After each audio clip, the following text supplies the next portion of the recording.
पैठण शहराचा पाणीपुरवठा सुरळीत आणि नियमित ठेवण्यासाठी नगर परिषद प्रशासनाकडून उपाययोजना सुरू आहेत। याच पार्श्वभूमीवर नगराध्यक्षा विद्याताई भूषण कावसानकर आणि मुख्य अधिकारी पल्लवी अंबोरे यांनी जायकवाडी येथील पंप हाऊसला भेट देत येथील तांत्रिक व्यवस्थेची पाहणी केली आहे।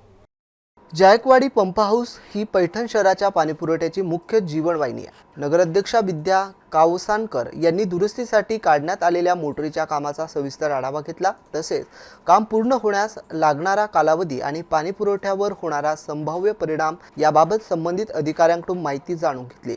शहरातील नागरिकांना पिण्याच्या पाण्यासाठी कोणतीही अडचण भासू नये यासाठी मोटार दुरुस्तीचं काम तातडीने दर्जेदार आणि सुरक्षित पद्धतीने पूर्ण करावे अशा कडक सूचना यावेळी नगराध्यक्षांनी दिल्या। दुरुस्तीनंतर आवश्यक तांत्रिक चाचण्या घेऊनच मोटार पुन्हा पाणीपुरवठा व्यवस्थित कार्यान्वित करावी तसेही त्यांनी स्पष्ट केले।